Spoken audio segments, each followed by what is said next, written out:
이렇게 사진에 보시는 것처럼 결혼식 날도 제일 먼저 찾아가서 김일성 동상 맞아. 앞에 가서 그 사랑 맹세를 어떻게 하냐면요. 대한민국에서는 그냥 나 여기 네가 있다 뭐 드라마에서 뭐 이러더라고요.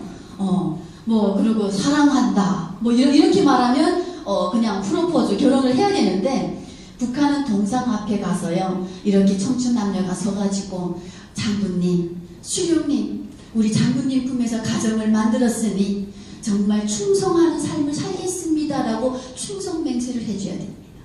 부모님한테 인사가 아니라 동상에 제일 먼저 인사를 하잖아요. 그죠? 우리 이서연 씨는 북한에서 결혼을 안 했기 때문에 모를 거예요. 저는 결혼하고 왔습니다. 근데 남편이 군인인데 군복 차림으로 결혼을 했어요. 일단 꽃을 달고 가서 동상이 주변에 없었어요. 왜냐하면 개성에서 군복무를 했기 때문에 충성탑이 있어요. 김일성 원수님은 우리와 영원히 함께 계신다. 이렇게 쓴 충성탑 앞에서 경의하는 김정일 장군님을 위하여 우리가 대를 이용하면서 충성하겠습니다. 이렇게 맹세를 했어요. 결혼식 날. 그게 무슨 상관이에요? 아들 잘하고 배부르면 되지. 거기 가서 무슨 맹세를 하는 거예요. 그렇게 살았다니까요, 우리가.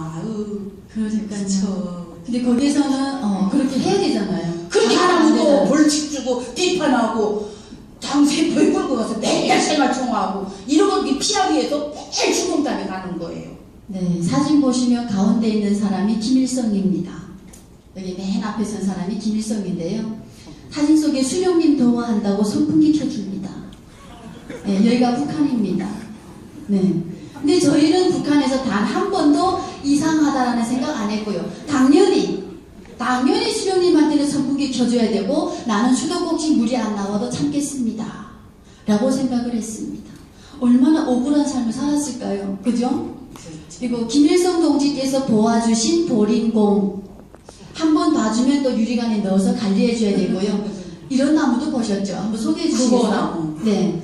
구호나무는 그 한일무장 투쟁식에 김일성이 그 백두산 천지에서 싸우면서 나무에다가 조선 독립 만세, 일본놈 때려 부시자 뭐 이렇게 글을 썼대요. 그런데 이것이 다 가짜예요. 이렇게 김일성 우상화를 위해서 이렇게 가짜로 만들어 놓고 여기 산에 불이 났을 때 한 개 소대가 그 나무를 건사하기 위해서 나무를 구하기 위해서 나무를 부둥켜 안고 한 나무에 9명씩만 붙어가지고 다 타 죽었어요. 저런 나무가 뭐라고 사람 생명을 내놓고 나무를 구합니다. 왜 그러냐면 그 나무 자체 구호가 김일성이고 그 나무가 김일성인 거예요. 그래갖고 수많은 청춘들이 여기 산불 나실 때 많이 죽었어요. 네. 그 나무에 보시면 김정일, 김정은 동지께서 보아주신 느티나무.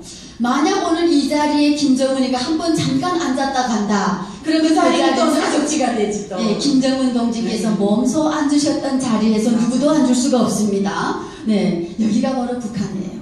그래서 저희가 이런 마음을 가질 수밖에 없었던 것은 어렸을 때부터 철저히 북한이라는 사이를 문을 닫아놓지 않았어요.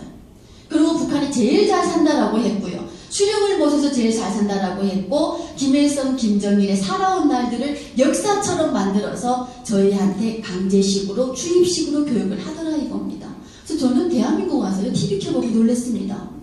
이쁜 아나운서가 TV에 나와서 대통령 이름을 말하는데 그냥 이명박하고 이름만 딱 부르더라고요. 왜? 앞에 존칭을 안 붙이더라고요. 그러더니 어느 한 단체 활동을 뉴스에서 꾸밈과 거짓도 없이 전달하면서 대통령 이름을 MB라고도 했어요. 그래서 저는 저 아나운서 죽었구나 그랬죠. 그 다음날 안 죽고 또 나옵니다. 근데 북한의 아나운서 보셨어요? 네, 김정은의 이름 하나 부르기 위해서 앞에 붙이는 존칭은 65자가 들어갑니다. 우리 당과 우리 인민의 위대한 용도자이시며 조선인민군 최고 사령관이시며 국방위원회 위원장이시며 조선노동당 제1비서이신 김정은 동지께서는 전설적 영웅은 왜 빼라는가? 전설적 영웅이시며 인류사의 1인자 이렇게 되어져요. 박수 한번 주시나요? 네. 여러분들은 저한테 박수를 주실 겁니다. 네, 아마 북한에서 아나운서가 TV에 나와서 김정은하고 이름만 불렀거나 또는 대한민국처럼 영어로 JY라고 했다고 어떻게 됐을까요? 그 자리에서 그냥 기관적 폭탄 맞지? 기관적 폭탄 맞죠, 그죠? 그치. 자, 최근에 우리 뉴스에 나왔습니다. 김정은이 북한에서 발표를 했어요. 내 고모부를 내가 죽였어 라고요. 네, 그것도 그냥 총살한 거 아니죠. 화염 화염 방사기로 죽였다 하고요. 올해에는 또 우리 국방부 장관에 해당하는 인민무력부장 현영철 고사포로 죽였답니다. 왜 죽였던가요? 불경제. 뻔하죠. 네. 뻔하죠. 앞에서 회의하는데 끄떡끄떡 전다고. 박수를 건성건성 친다고. 박수 건성건성 친다고 죽였고요. 그래서 아까 얘기처럼 건성건성 치시는 분 안 되십니다. 네. 박수 한 번 칠 때는 혈렬하게 뜨겁게 이렇게 쳐주셔야 됩니다. 자, 북한은 박수 하나 잘못 쳐도 사형당하는 그런 나라였습니다. 저 요즘에 북한에서 이런 말이 있더라고요. 김정은을 보고 가까이 가기엔 너무 무서운 당신. 가까이 가려니 거기에 또 처형당할까봐 두렵고 안 가려니 이거 뭐 안 갈 수도 없고 그래서 지금 이도저도 못한다. 아까 우리 송영사님 강의하실 때 근 100명이 넘는 사람들을 김정은 체제 들어서 간부들을 숙청 또는 처형했다는 거 아닙니까? 요즘 재력이 안 보이잖아요. 네, 바로 북한은 이런 왕의 국가였습니다. 저는 대한민국 와서야 깨달았는데 너무 억울했어요. 제가 그 북한에서 총을 들고 그 김씨 일가를 지켰다는 것이 너무 억울해가지고요. 정말 지금도 저는 군인이란 말을 좀 그래도 해야겠죠, 그죠? 네. 자, 그러면 우리가 북한 주민들의 삶을 보겠습니다. 그러니까 북한이라는 사회는 제가 말씀드린 것처럼 왕의 국가였습니다. 독재 국가였고요. 근데 그 속에서 바로 북한 주민들의 일반 주민들은 어떻게 사는지 쌀밥에 고깃국. 쌀밥에 고깃국은 누가 누구랑 약속한 건가요?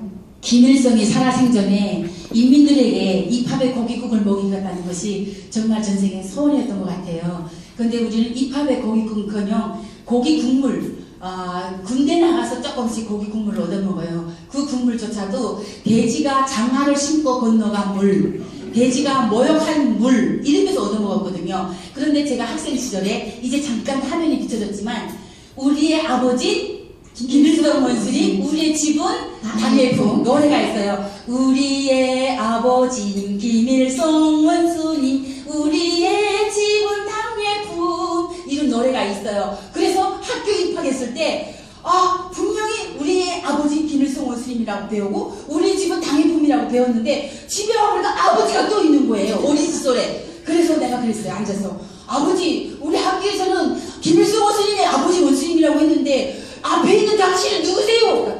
나는 네가 아버지다. 아버지가 아닙니다.